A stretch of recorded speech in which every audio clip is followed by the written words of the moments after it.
So, yeah, I had the pleasure to actually comment on a previous book by Ian and colleagues, which also develops a lot of what is in this newer book. So I'm very pleased to have another opportunity to comment on this book, since Ian and I have also been working on parallel issues like hospital work and employment services and public procurement, actually. So the book, it sort of synthesizes research he's done with Charles and also a lot of other researchers over the past 10 years, I would say. But it's much more than a synthesis. It's also trying to really show the similarities across sectors of a certain trend, like so marketisation, and they spell out what actually that means in a very detailed way. And I also link back their findings to more, or try to draw the more broader theoretical implications.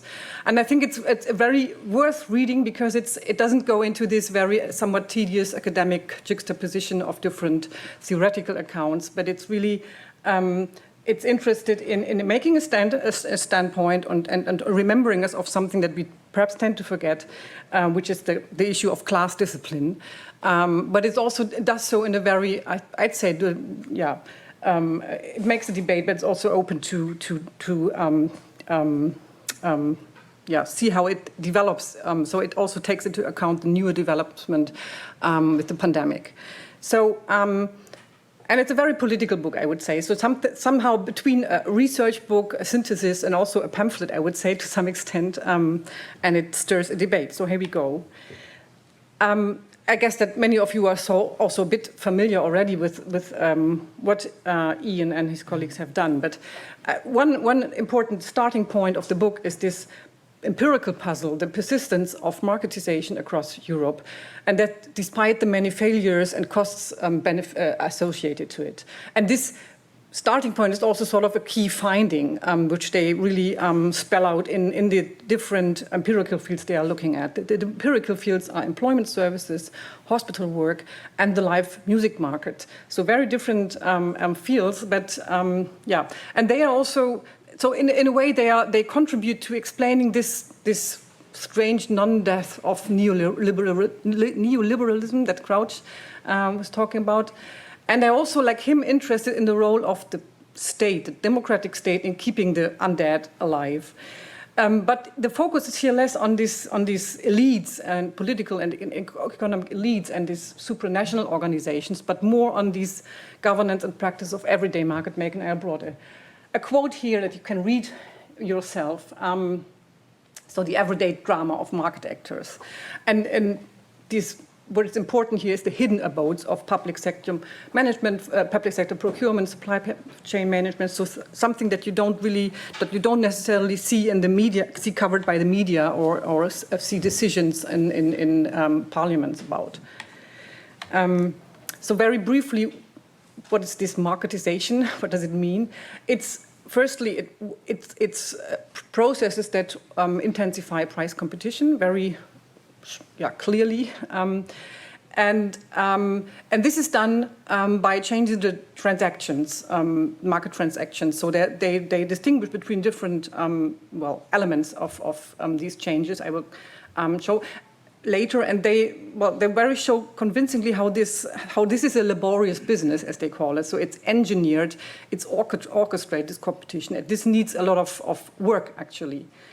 And they also stress the depoliticized nature of this kind of decision-making, referring also to a Pepper notion of quiet politics, and also the bureaucratic character of the rules that are resulting from it. And who's actually engineering this? This is the capitalists, as either individuals or organizations.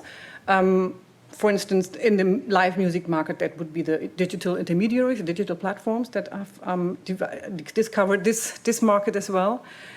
And also, in particular, of course, in the public sector or in services that are paid by the state, it's the state itself. This is a very important aspect. So why and what is the effect of all this? And there they make a very strong point. It's what they call class discipline. So it's basically making it harder for employees to bargain and also reshaping working conditions. So, and this is, if you ask why the state do this, this is also seen as a response to, in particular, well, the organizational weaknesses of trade unions in particular, and also the financialization, where states compete to attract business to their local markets by imposing class discipline. So there's a very straightforward argumentation that you can see from this very short overview. And I think what is really about the merits of this book is, firstly, something that I think is very noteworthy is this. It's very close to what Almond and Konolyov call the slow comparative research. So it's not a point-by-point comparison. They go very deep into the details of how hospital financing works in France, in Germany, or in the UK, or how employment services are purchased. And it requires a lot of skills to, and also of cross-national teams to work together to get to this, to get all these things straight. Yeah, and also it is, I think, really a very forceful reminder of the effects of marketization. So class discipline or inequality.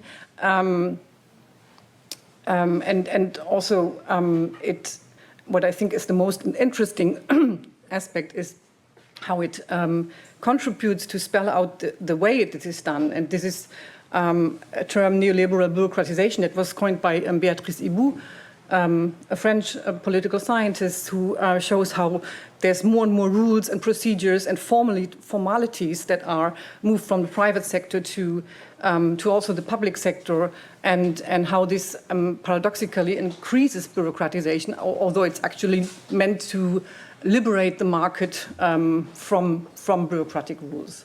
I think this is a very useful analytical grid they develop, and they distinguish between, well, the ingredients, let's say, to these changes to transaction modes is facilitating market entry, increasing the frequency of transactions, and improving the comparability between goods and services. And I think the analysis shows that this is really a useful grid, and they succeed in showing that the processes, even between live music market and employment services, are quite similar, so some kind of isomorph processes of change. And also, they also still highlight that these processes are not at all successful. They highlight the multiple failures, and this is partly due to dysfunctionalities, but also to resistance, open resistance, or also the more quiet forms of resistance of professionals. So this also means that they avoid some kind of alarmism, extrapolating from new phenomena like platforms, which they show is quite similar, actually, or the development in these platforms in the live music market is quite similar to the developments in other sectors, and they can show that there are some more subtle breaks on the smooth running of competition, as they phrase it. And still, it's not an optimist perspective, I would say. It's because they keep repeating that these failures are not sufficient, and they keep showing that they are not sufficient to really initiate a turn towards re-embedding markets. So it's rather a pessimistic picture, I would say, we get from this book. And I'm curious about Ian's assessment. That's one of the questions I have. About where are we now? This is one. Is there any differences between 2016, when your study, the empirical study, let's say, ended? I mean, you're talking about the pandemic and are reflecting about how this could change and how this perhaps has even changed the picture. But I'm interested in this question: do you see any differences? And also, speaking of differences, well, I was wondering how we can make sense of the differences that you also detect in your work, like in the case of the employment services between France and, on the one hand, and Great Britain and Germany on the other hand. And I read that, well, actually in France, so the way you interpret it is that it slows down marketization. So, but in the end, it leads it seems to lead inevitably to this final point where everything is marketized. I was wondering if it's possible to speak about this difference, and I think it's important to speak about differences also from a political point of view, in order to highlight that there is an alternative, or that there are alternatives to some more radical versions of marketization.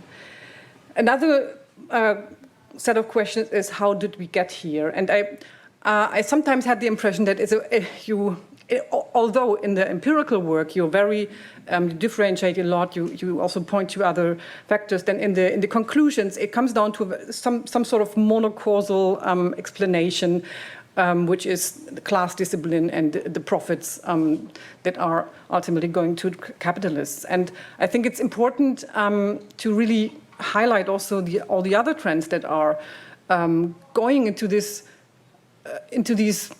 inequality, class discipline, whatever you want to call it, and also who go against this trend.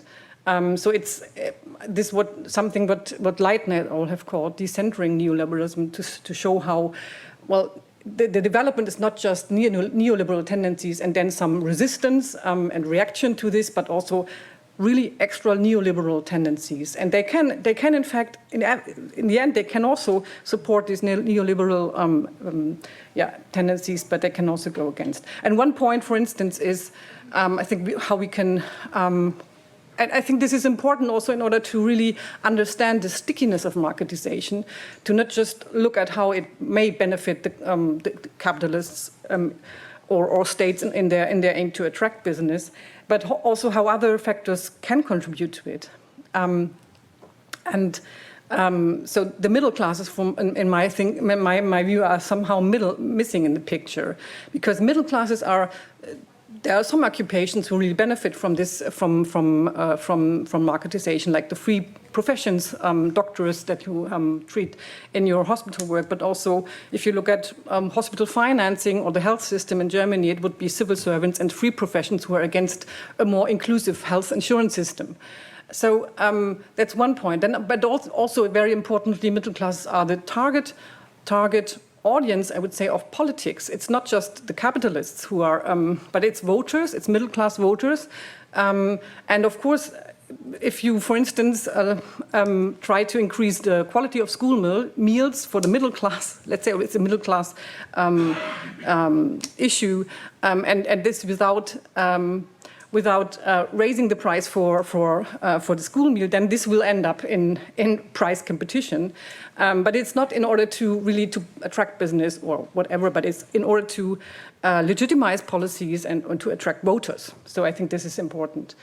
And also, I think if you talk about middle classes, we also need to think about these post-material values that have, I think that are important to the middle classes, like autonomy and self-expression. And in the analysis of the live music market, this is something that you also mentioned, that part of discipline is also the willingness to self-exploit of live music musicians, to self-exploit in order just to have their music played, so to not really ask for any pay. I think this is a very important part of the picture, which makes for the stickiness or for the success also of this price competition. And the last set of questions is, how do we get away from here? And I was wondering, about the stability of marketization, and that's something I already mentioned. So I was very impressed, and also took this idea that you developed in this book with Matthias Knut and Karen Breidal. Marketization creates dilemmas, and from this there's some dynamics that develop. And I would like to invite you to really make more of this in future projects and to shed more light on the resulting dynamics. I think I can see a lot of dynamics, but we will talk about that later in the issue of public procurement. I can also understand that as someone who has really followed the issue of employment services, let's say, for a very long time, it must be frustrating to see that that not a lot of things changes over time, over a long period of time. So, but still, this is also perhaps a question relating to your very recent work on unemployed in Germany. And again, the question: don't you think something has changed with regard to employment services? And I can add a few more things where I see a lot of changes since 2016 in Germany in terms of social inequality and policies related to it. And the final issue is the role of politics and of quiet politics. And I think you argued that it's related to the issue of complexity, because a lot of complex issues are then treated in a very technocratic way and are moved to decision-making procedures that are not necessarily in parliament or don't have a lot of media coverage. And I agree that this is a big part of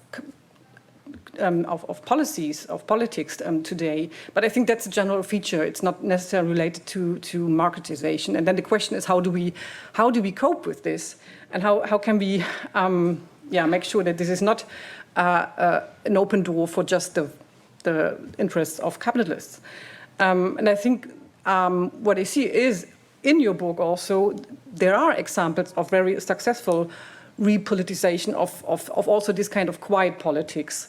And this repoliticization, I'd say, is also, it can be quiet. It doesn't have to be this noisy resistance, but can be quiet. It can be from below, and also can be from above and within. So above means the governments, etc., or even other quiet arenas of policy making, like you say in the note in the book, that the decision to stop sanctioning benefit recipients in Germany was a decision that was imposed on politics by the court. So, and the courts also are arenas of decision making, and they are becoming repoliticized, like at the European level, and in this case also at the national level. So I think there are, and this is a laborious business. To take your notion, it's a laborious business also to repoliticize this issue. So I think it's it's important to point out these more perhaps open-ended processes and dynamics. Yeah, thanks.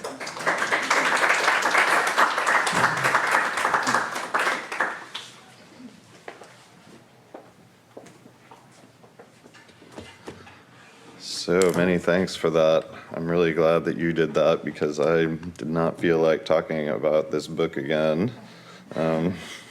So let's see if I can find yours. Okay. So I'm very pleased to be talking about Karin's book with Christine Stiem. And it's about public procurement. It's a really impressive book. And it answers a lot of questions that I had, that I didn't have time to find out the answers to them, because there's just a lot there where there's not a lot of literature and where it's very hard to find things out. So I like that about it. It's a very kind of long and dense book, and it's in German. And in some ways, it was a pleasure to read it. I loved its Germanness, its depth, its weight.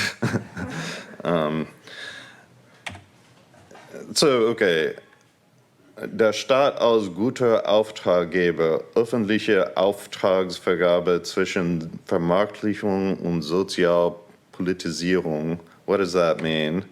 So she channels Polanyi in this book when she's talking about public procurement, and it's the öffentliche Auftragvergabe. It's commissioning in British parlance, or it could be called purchasing, or the legal framework is called public procurement at the EU level, and the idea is that the state can do it better. So what is public procurement? So it's purchasing of things by government. Many of them are big and complex, like aircraft carriers and IT systems for government ministries. Some of them are simple and small, like pens and paper clips. And the ones that, and it's 10% of GDP in Europe, so it's a big, important area of the economy that hardly anyone studied until recently in the field of industrial relations. There's a small literature on public procurement law. So yeah, she tracks the development of this relatively new area of law at the European level and talks about its effects within Germany. The setup is a kind of dual movement where on the one hand there's marketisation, which is really the intent of lawmakers at the EU level to make sure that there is competition across national borders for important public procurement exercises. But at the same time, it's supposed to, there's this push to politicize public procurement to make sure that ecology and workers are protected. So this is what she calls a Sozialpolitisierung, drawing on some legal scholars. And this is mainly driven by unions and left of center parties, and in her story it's mainly about wage floors, but I mean there are other ways that it can be politicized as well. Just in her stories it's about low wage work. So her cases are not aircraft carriers or paper clips, it's something in between. It's school food, and it's security at refugee facilities in Germany. She looks, so both of these are purchased by municipalities. So she looks at some kind of ordinary, medium-sized German towns, not huge cities, not villages. So she kind of picks some seemingly quite ordinary cases of procurement. And she comes across some interesting dilemmas, which I like because this is how I have coped with the difficulties of public procurement practice. There are more than I can talk about here, but I thought I'd just talk about a few because it helps to understand why her cases are so interesting and important. So across this, and I think generally across public procurement, there's this fascinating question of real equality, like the quality of, whether these sinister-looking security guys actually keep the refugees safe or not, or if the food is healthy and delicious, or if it's disgusting. My kids tell me that in Berlin, actually, the food sometimes actually looks like that in school. So there's real quality, and then there's quality as measured in bidding exercises. And so the public authority that buys the stuff, it's not like paper clips where they can look at it and see what it is before they buy it. It's a service, and it's more complex than that, right? There's uncertainty, and they have to figure out kind of, they have to get a description of what it will be that is somehow credible, and often they prescribe quite a lot of it, sometimes not.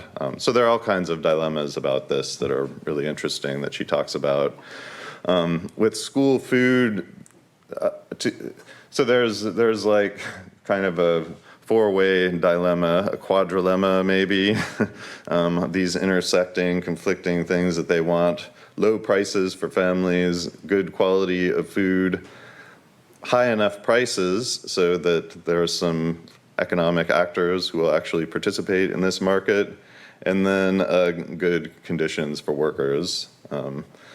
With security, there are different dilemmas. This idea that you need a security company to do this, they, for some reason, don't want to do it in-house.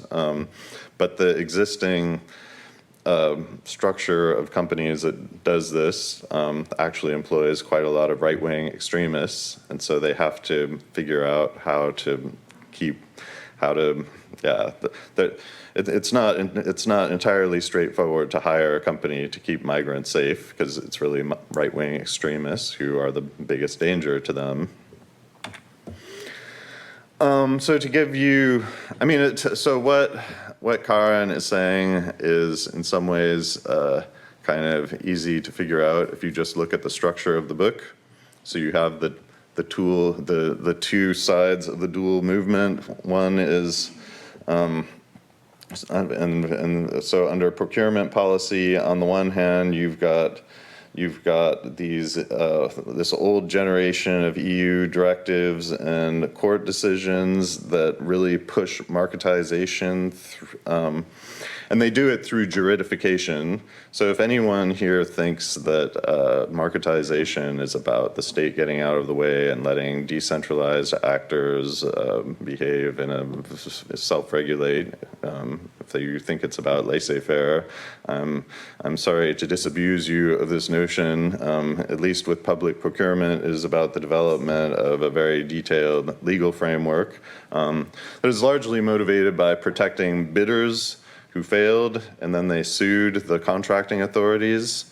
So there's a lot of protection of these bidders that goes into it. So it's supposed to make the competition fair.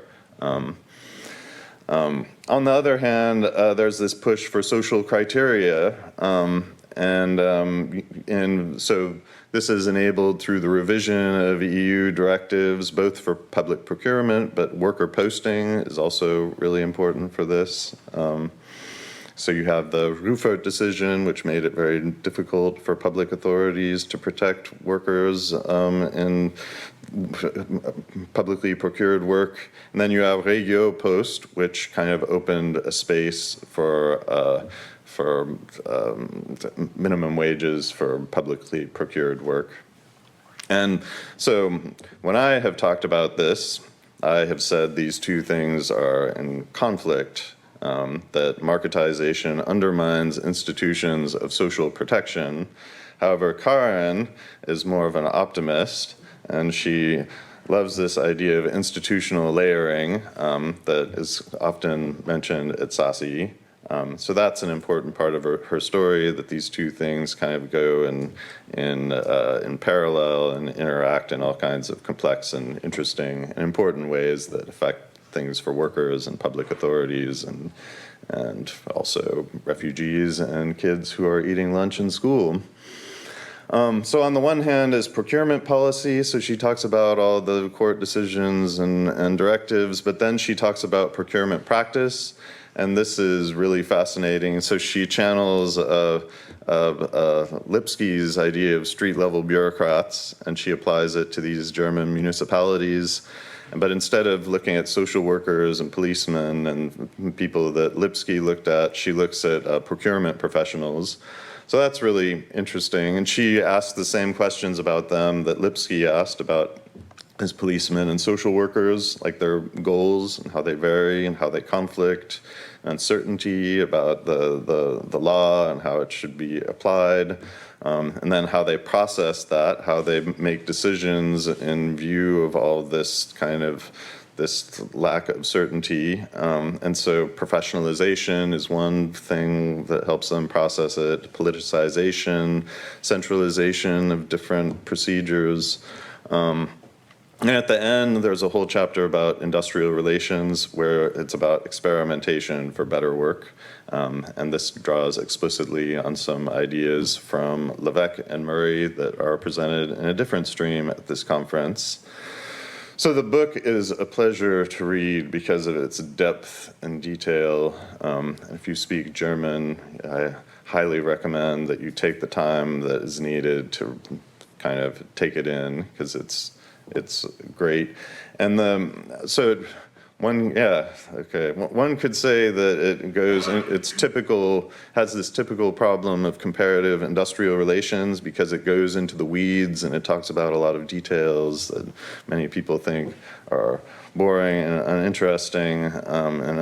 But actually, the flip side of this argument is that we comparative industrial relations people care deeply about facts, and also we explore issues that are beyond, that are of interest beyond people in our field. In particular, this question that you see throughout SASI, how in the world can we have competitive markets and still have decent work and protect the environment. I mean, this is what, at some level, almost all of us are asking about. And so this is kind of a extended, very detailed meditation on this question that is important beyond our field.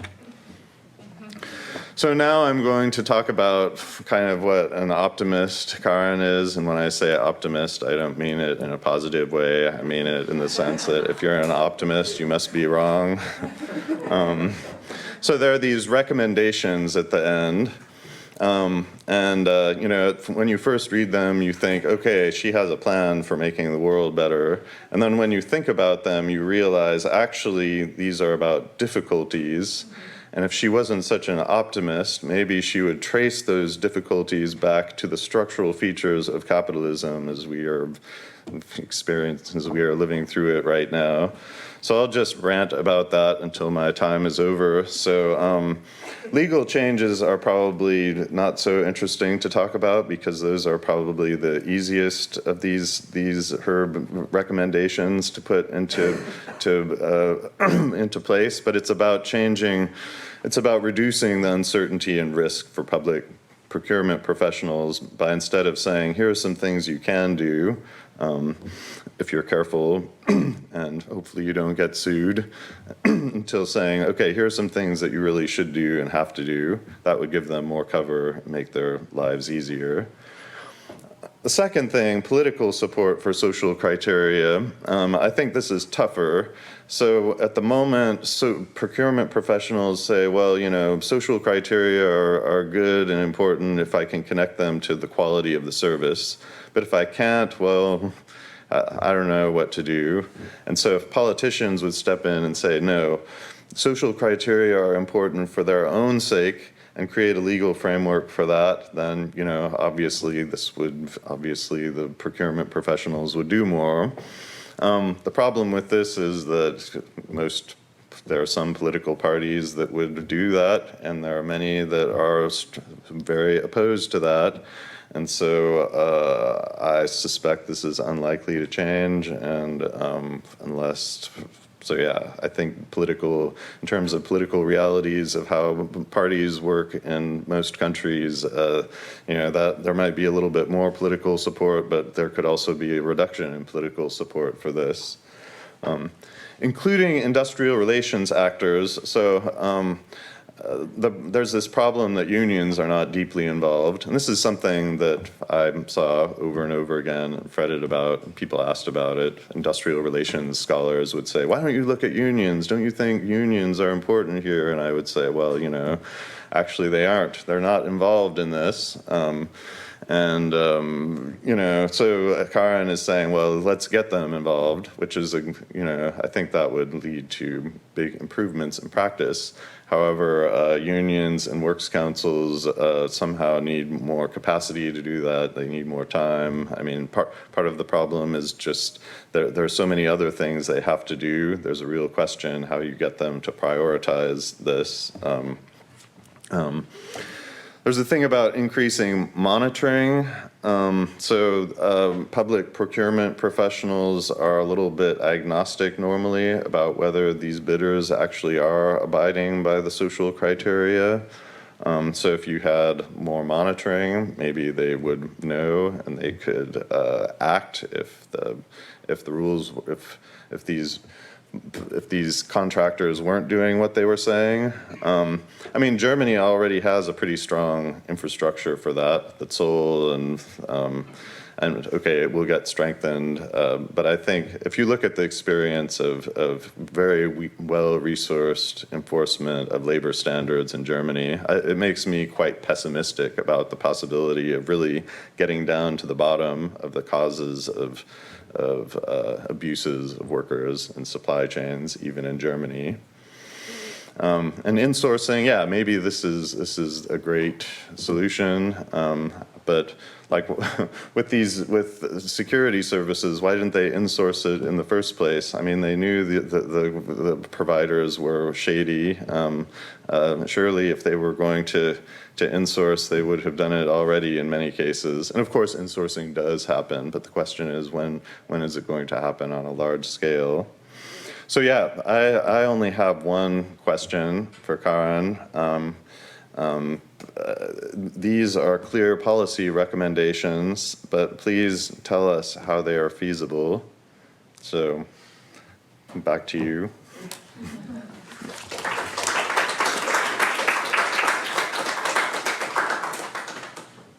To respond, you can just stay.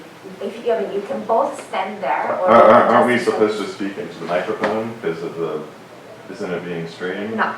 Okay. I don't think so, or maybe. But I think, I mean, the technician earlier told you that they would hear us anyways, even if we don't speak directly. So maybe if you are just next, you don't want to stand there, you know, that's fine.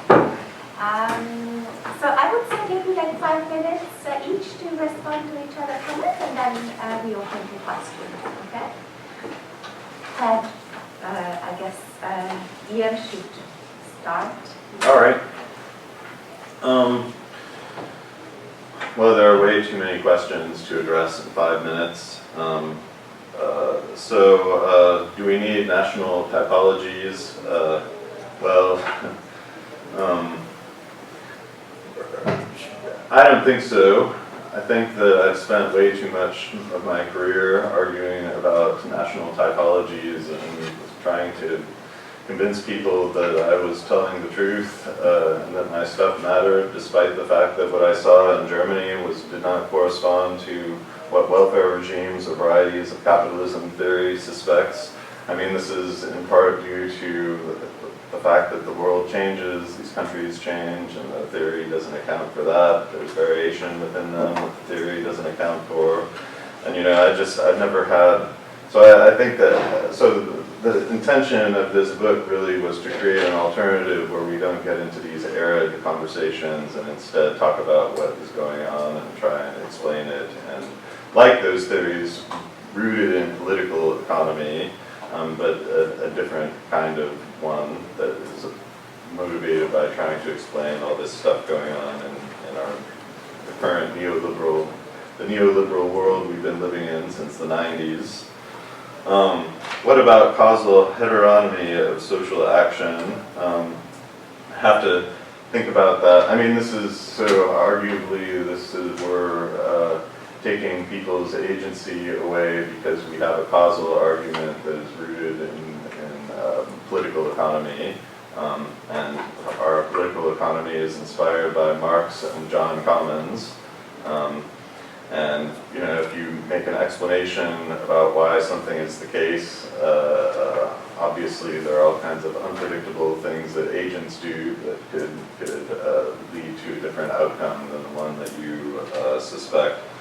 So yeah, I think that you're right, but we still need theories, and political economy is helpful in part because it helps us understand why agents are constrained. For ours is, the constraint we are talking about is largely limitations in the structural power of the working class caused by intensified competition. What about the middle classes? I think the middle classes don't really have one point of view or another about this. They're quite varied, and it depends on the country and the topic and why we emphasize governmental and corporate elites in pushing this. Well, just we saw over and over again that they were the ones who were pushing it, and often kind of professionals were at the receiving end of intensified competition, and it was people higher up the social pecking order that were pushing it. We saw that over and over again in our cases. But I accept your point that there are middle class people who accepted this, and certainly like in the British welfare state, middle class people are quite supportive of beating up on the working class and forcing them into crappy low-wage jobs. What has happened since our study? Well, the neoliberal zeitgeist is not with us the way that it was when I was getting angry and annoyed and deciding to do this project. Now it's very untrendy to criticize neoliberalism compared to 10 years ago. Now, on the right, and there are deep deeply illiberal figures that have replaced their old neoliberal figures on the left, on the center left as well. There's more identity politics and more things that are not neoliberal. So in some ways, it's counterintuitive to keep talking about marketization. But the thing is, the kind of the market mechanisms, if you look at how concretely they work, such as public procurement, you know, it keeps chugging along at some very everyday administrative, bureaucratic level.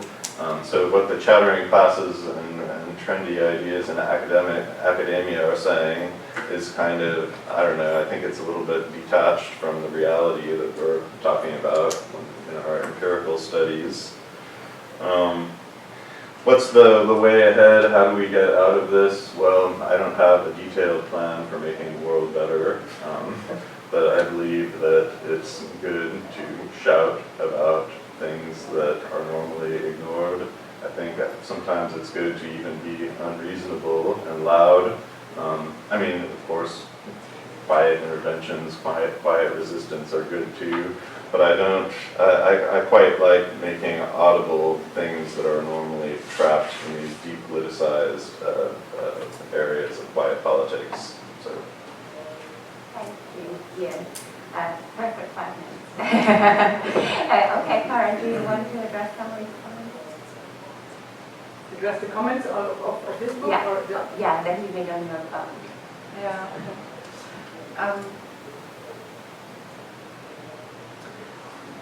Yeah, well, I need to think about it a bit longer. That's fine.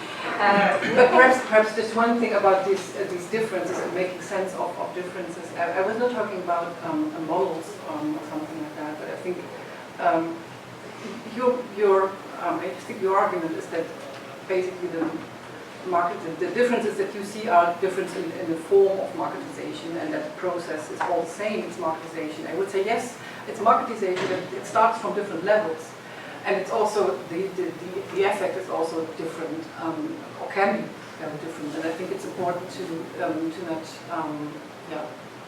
to talk about this.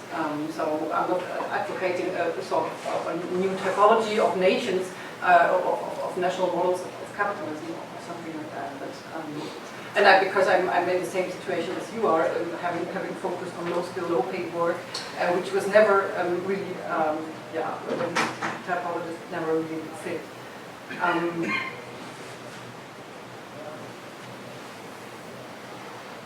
Yeah, so what about the feasibility of? Yeah, regarding these policy recommendations, I mean, these are, every book needs to, I mean, I'm on the same, I could have stopped without any policy recommendations, just saying that, that there are different roots of the current situation. I would say that these recommendations try to address the roots, and they try to use these different roots of the current situation. Because my argument is basically that yes, you have marketization, and it's a very important trend, and it has become very deeply entrenched in the procurement law, for instance. And but at the same time, you have also more and more a second pillar of this kind of social politicization, and you have different sources that feed into this, and this has become some institutionalized stalemate, let's say. I don't say that marketization is over, but I think that if you want to change things, if you want to also improve working conditions in these segments we're talking about, you have to do the march through the system. So this is about very probably quiet repoliticization or also small incremental changes. But I'm perhaps not as pessimistic like you are that they can make a difference in the end. But it takes time, and it takes a lot of business. And perhaps to give a few examples here. So about including industrial relations actors. Yes, it's true they don't play a role really, or haven't played a lot of role in the procurement practice, let's say. In politics, yes, they have. But we're doing a project with Jaehrling and others currently on in fact, this kind of experimentation for better work in procurement practices in different countries. And there are in several countries efforts to have sort of tripartite commissions where trade unions and employers are at the table with procurement officers in order to see how they can, in fact, make sure that employment conditions are not that bad in outsourced services. That's one example. And another one is that in Germany, for instance, the trade union is trying to move into this professionalization business of public procurement, because there's another arena of policy making which is not perhaps in the focus, this political professionalization, which means soft law, basically. Soft law which is targeting procurement officers and trying to convince them to use the options that are there in order to buy ecologically, buy social, etc. And the problem is that, some of these criteria are more used than others, like ecological criteria, and there's not that much expertise on how you can buy social. But then the trade unions try to move into this business of training professional commissioners. And it's true that questions if they can really sustain this, because they don't have the resources to really spread out these training courses. But they're trying to build alliances with other networks, and so this is another way to repoliticize the way public procurement is done in practice. The same with control and management. I agree that there's already some infrastructure, but it needs much more infrastructure. And finally, so is this feasible? I think it's feasible. I don't think that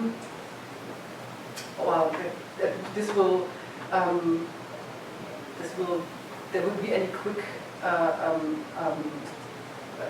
successes really changing the picture. So this insourcing experiments that we see here, there are a few.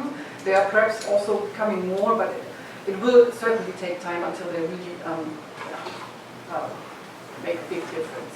So my argument is actually not that all these things can make quick and big differences. It's just the only way I see how anything can change. So it's perhaps a sort of desperate attempt to look for where the action takes place and what also drivers for this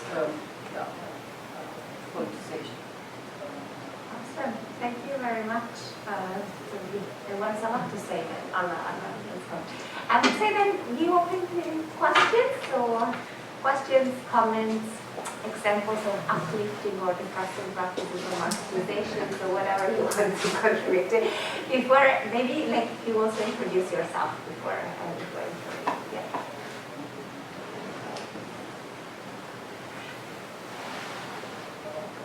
Yeah. Well, I can just, so we get started, but perhaps then... Who are you? Oh yeah, sorry, that's right. My name is Greer, that's from Aalborg University. Maybe you could say a bit about what do you think we should do then? I mean, is it just a pessimistic picture? You said, of course, you're not obliged to offer solutions, but do you have any ideas? Or what is it just that the world is fucked and we just accept it?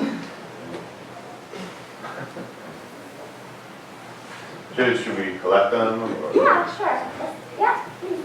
Hi, Nick Taylor from Goldsmiths University.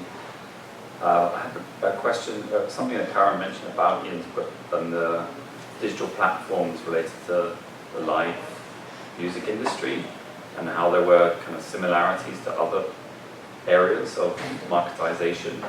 And I was just kind of curious if you could expand on that and what the role of digital platforms more generally is, whether they're really making headway in other areas. Curious.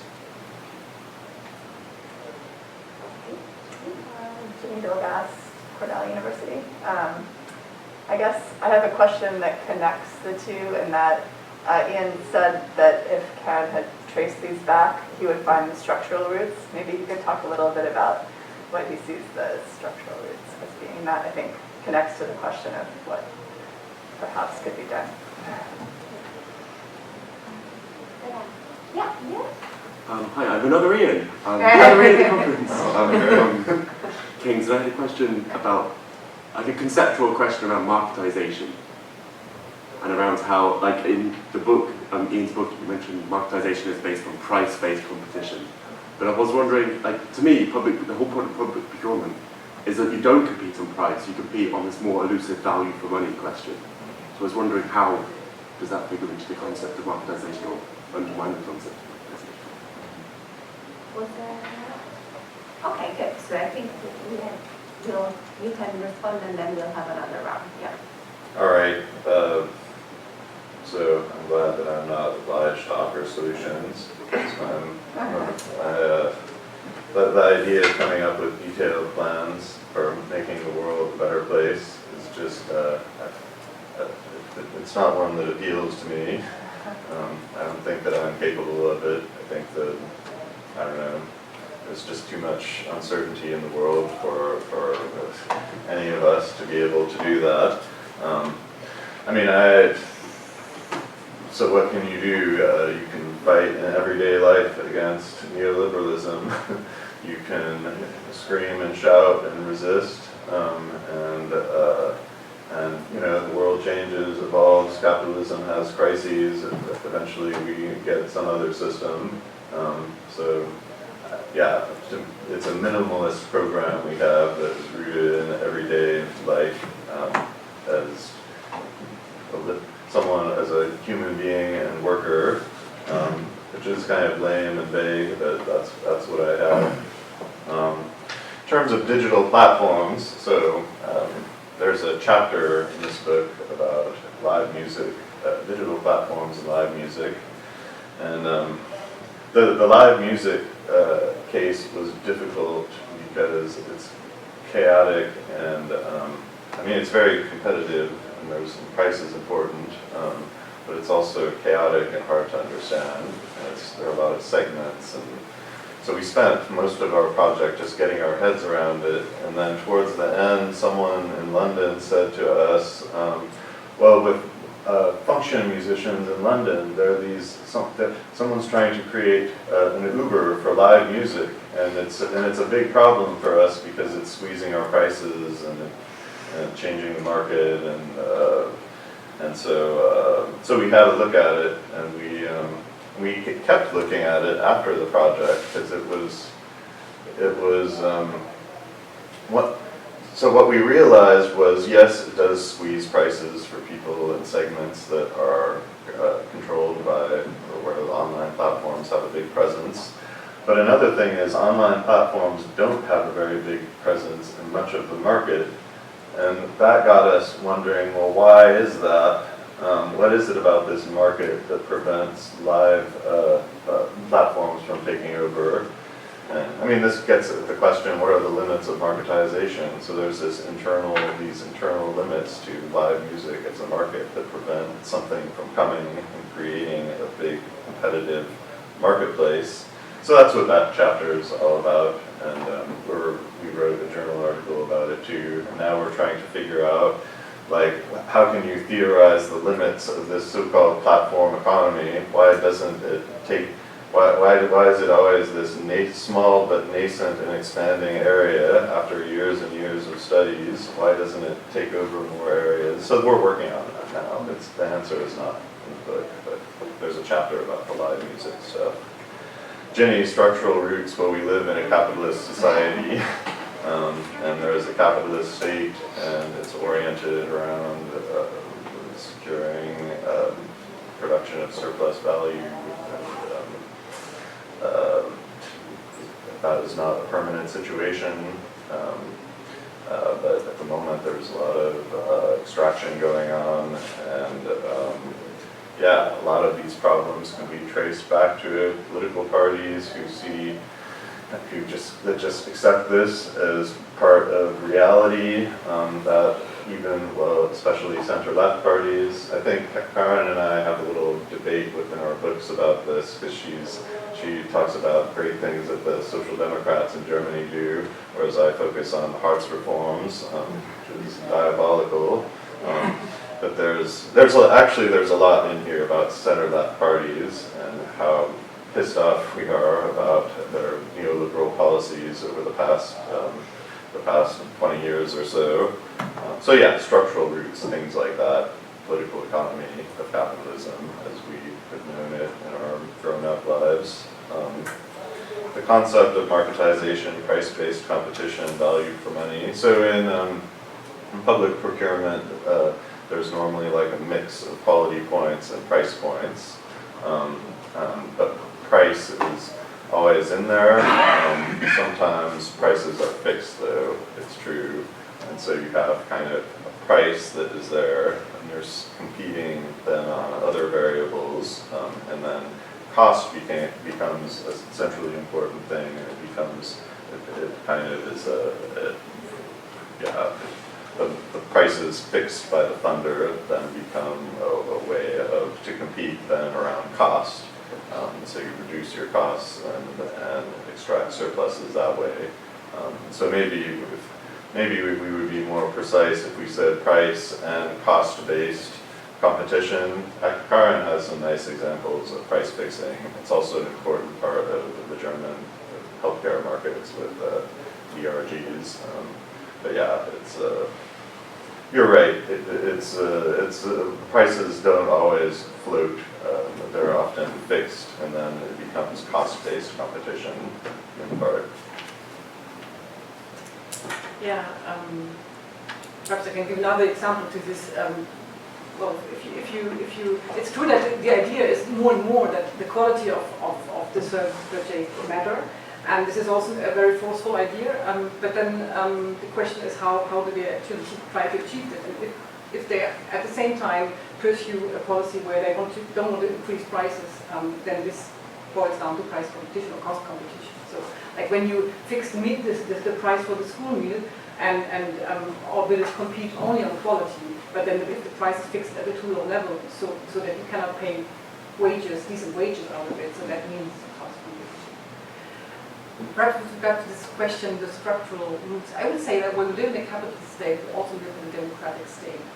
And these are very important roots that I agree we have perhaps a different perspective on the powers of parties and also of governments, and also the real trends within governments and in the party landscape, if they want to address the problem of inequality. And that's perhaps also I noticed these differences. I was wondering, that was also why I posed this question to you, perhaps it's also because we look at different times. The study stopped looking at how things developed until 2016, and I think there's really an important dynamics, looking at Germany at least, perhaps other countries, I don't know, what happened between 2016 and now. So the DHG system, for instance, for nurses got stopped. The sanctions have been abolished or have been freezed. The minimum wage is going to be increased to 12 euro. Inequality in wages has decreased, like study just showed, until pre-pandemic situation. So there is a lot of change, and also in political terms, and the discourse that you mentioned. I guess, yeah, I have more trust in that these dynamics will not disappear with the pandemic. So I think you're reading a bit more of the pandemic, that it perhaps could be a shock, but actually you don't see it happening. I don't see it as a shock. I just don't see it stop what was there before the pandemic. Yeah, I mean, I think our intuitions come from spending the pandemic in different countries. So Charles was kind of involved in the Corbynite movement, which is an extremely depressing thing if you think that center-left parties have potential to address inequality. That was crushed and replaced by something that is more on the right, less interested in these issues. Living in the United States, we have somewhat, in principle, progressive Democrats but the thing is they have no room for maneuver for all kinds of reasons having to do with our political institutions. Arguments, though, that are made against making improvements to our institutions in the United States for workers are, basically neoliberal ones about the need for the virtues of free markets, the importance of pushing workers into the labor force, that kind of thing. Yeah, Germany has had a few years now of kind of neoliberal rollback, which is quite interesting to observe. I mean, I guess the marketization theory does not tell you when that rollback will take place or where, but it does give you tools to understand kind of what is going on, what the relevant features of the market are that can be rolled back. I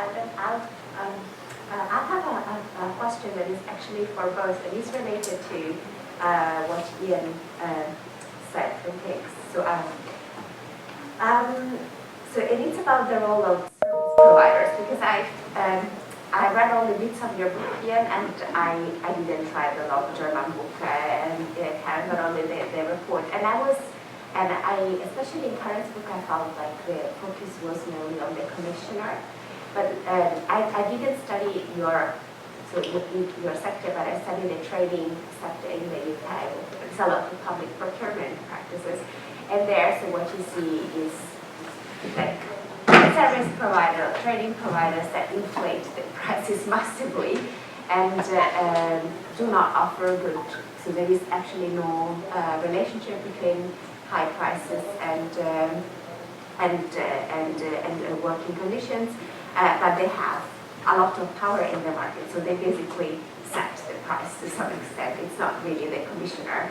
And so I was wondering, so what is the role of service providers in marketization? Because I feel that so now the UK government has sort of tried to get a handle over the power of service providers, trading providers, but still, like, trading providers are big multinational corporations sometimes that also influence the government. So it's sort of, so I was wondering, so whether you have studied the role of, and whether you have ever encountered like very powerful service providers that actually sort of transform the power relationship in this world. I think that's very nicely described in the book, also in the previous book, the different landscape of service providers and the large corporations in the UK, and the way public money is channeled to them, and that they can orchestrate competition between smaller service providers. But I think that Ian can answer this question. So marketization can be used in really different ways, so in our public employment services project, so every commissioner worries about bidders not showing up. They worry that if the conditions are not right, then no provider will be interested. And so they want low prices, but they also kind of have to have high prices. So there's kind of and they kind of live in fear of this, and they talk about this when you interview them. But they had, there were two very different ways of handling this in Britain and Germany. In Germany, there's this big landscape of nonprofit providers, kind of, in some ways, endless offering of training courses and programs, and so the German state couldn't use the market to discipline them, and they kept coming to the marketplace because they had to. The British state decided that it didn't like its little nonprofit providers. It didn't like contracting with them directly in particular because that was too expensive and complicated. And they didn't even like contracting with municipalities for similar reasons. So what they did was they decided, we'll have these big contracts with these innovative large companies because we believe that they will do better than the public sector. We'll give them lots of flexibility. What this did also was give them lots of power. So there was a very concentrated market that deliberately gave power and discretion to private companies with an explicit aim actually of mobilizing capital from the City of London. So, you know, it's a very nice story if you're a Marxist state theorist. This happens. So there are some markets that are controlled by private power, and this is a big trendy idea in American political economy right now. Maybe inequality is not driven by workers being forced to compete against one another and their employers. Maybe it's because of concentration of economic power. And you know, the problem with this, I think, is that one thing that happens when you have concentrations of economic power is that the monopolist uses the market then to control others in the sector. So in the case of British employment services, these big companies, they subcontracted the work. So a lot of them didn't actually deliver any employment services. They just took government money and managed contracts and took a cut of it and distributed it to shareholders. And they use much more aggressive performance management and cutting off poor performing contractors than the public sector had previously.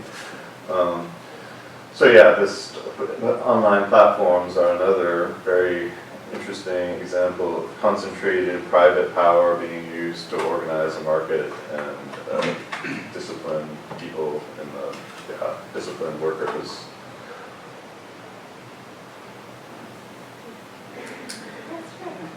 So, I'm Eloise Petit from Paris, so to look down. Actually, I would have two remarks or questions. First to Karen, so sorry again, I don't read German. But, well, I wanted to make the connection between, the way to fight against the bad side of outsourcing and public procurement. And maybe there has been a bit longer research and fighting against the consequences of outsourcing and even at international level. So how can the fight against the bad side of public procurement can build on this fight against outsourcing? Meaning, well, here we could see about the role for unions in the head and other bigger firms. To make them responsible for what happens for others. So in the same way, we could have public pressure or unions. And all these, basically the question is, do we have similarities between the two systems and then between the two ways to fight against its bias? And another remark, than Tian, where it's more a remark, but also a question. Well, basically, this trend to marketisation can be rooted back to decades ago, and basically, I would say the 1980s. And I think, building on the remark about the support of middle class, I think on the back of it, it's not only elite or big firms, it's also about people supporting in terms of norms of justice. The idea that a market is a fair way to organize exchanges. And so I think this is all more in terms of norms of justice than only some people actually acting as and being more influential because they are the big capitalist owners.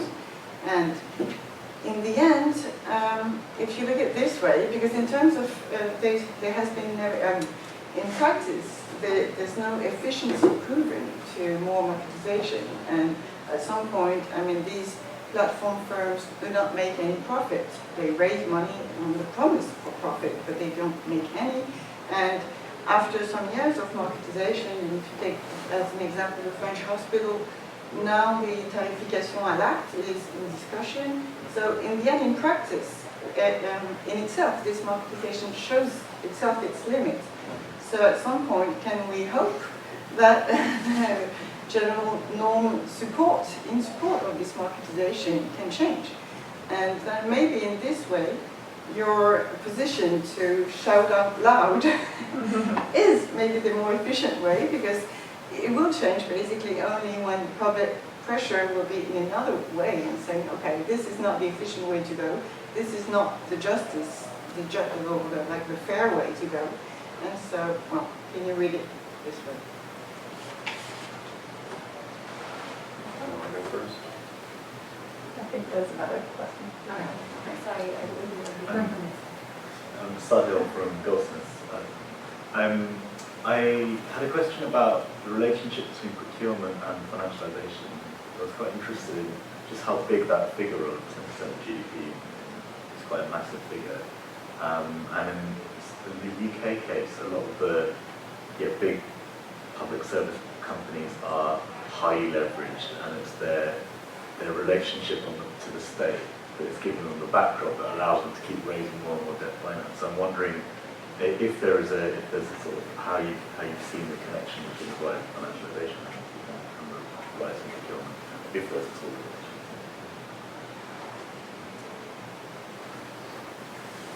Difficult question. I'll start with the other one. So if there are, let's say, things to learn from the resistance towards outsourcing processes, or the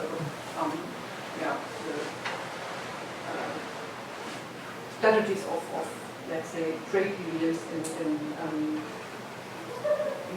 dealing with outsourcing. I would say, well, the fact is that also in privatization of the outsourcing has taken place a long time ago for these services, for these ancillary services.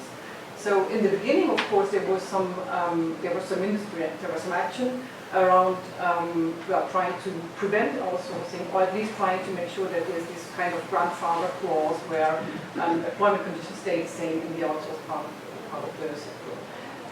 But over time, there are some. I know there are some legal regulations in the UK who have tried to make this a more permanent feature to have equal pay between the public. But this also got abolished at some point in time. So now this is just two complete separate worlds, and you don't find in the public sector, in the public services, don't really find the trade unions that are responsible for the public sector to care about how public procurement is done. For the German case, I don't know. You do find trade unions in the industries affected, which are trying to address also the commissioners and trying to influence the way how commissioning is done. But very, very weak so far. Weakly. On the issue of financialization, well, it perhaps also really depends on the economic landscape, because or the landscape of service providers. And well, in these service industries I'm looking at in Germany, at least, you don't have these corporations that are really strongly financialized, I would say. So financialization comes up a few times in my work. And it's in the UK. For example, financing of NHS infrastructure. That's financialization of the health system, and that was desired by the UK governments, centre-right and centre-left. It turned out to be really expensive and drained resources out of the system, exacerbated the problem of austerity. There's something similar that happened with employment services. The last Labour government really wanted, towards the end, really wanted to have more capital from the finance sector to invest, and they wanted to shift risk onto the financial sector.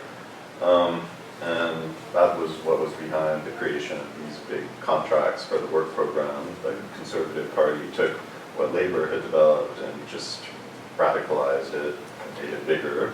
And I guess that process and some of the same companies have evolved and increased their market power over time. Companies like Serco and G4S and so on and so forth. So there's, I guess the main connection seems to be really British. So if you ask we asked in other countries about health and whether that's getting financialized, whether and yeah, not so much. These PFIs are sometimes tried out in other countries like France or Greece, and they're seen as expensive failures and not repeated. So it's very much kind of at the level of ideas mattering, I guess you could say. That's related to Eloise's question. There is a moral case for marketisation that has to do with fairness and fighting corruption, which we heard a lot, especially from European Commission people. There's also neoliberal subjectivity, which French sociologists and philosophers have discussed very fertily, such as Foucault and Dardo, Laval, and I find that to be really interesting stuff. It's maybe even not enough agentic, there's not enough agency in there even for me.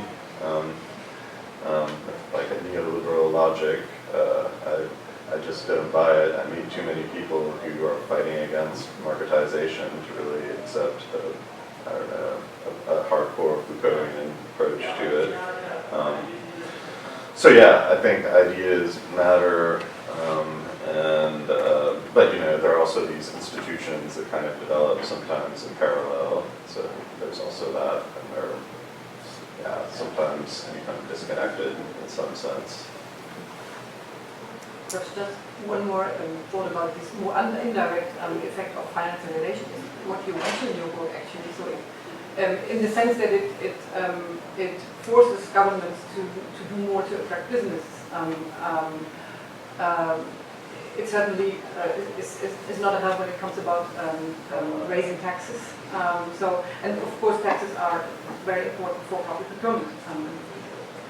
So it sets the framework, and if you can, it sets buy at higher prices in order to buy better work. Well, yeah, Marxist state theory is very interesting about this. I mean, it's at a higher level of abstraction than we are working at, but the idea that it makes it very hard for governments to determine what is business friendly enough to attract investment, and they tend to overcorrect and err towards the interests of capital. I think that is a very interesting insight from that literature. I'd like to I'd like to still say something about this neoliberal subjectivity. Also, I think it's a very important factor also, and I agree with you that it's sometimes driven or comes across a bit agent-less.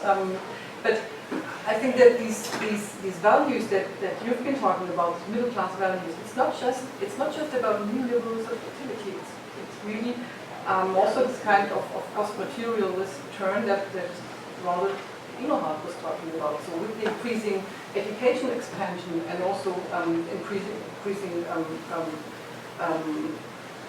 welfare of societies, that people have that certain values have received more, have become more important, like autonomy, self-expression, etc.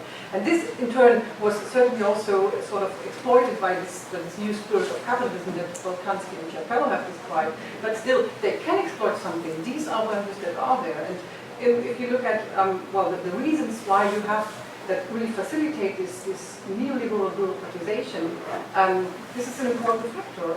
Since we have this unhappy alliance, or this is some other values, let's say, of middle class security, etc., protection, this unhappy alliance between this bureaucratic ethos never break a rule. And if this rule is a marketized, an even more marketized rule, it's still the case that they have a big anxiety among professionals of commissioning to break this rule. So this is an unhappy alliance, but it's two different trends that are, in that sense, in this case, that are reinforcing this trend towards increasing price competition. There are other trends, however, and I don't know to what extent this self-expression autonomy is a trend that works against. In the case of the live music market, it more also plays into the same direction of self-exploitation, which is, but anyway, I think this is still something that we should not just have one tool for everything, one tool that's marketisation or delineating.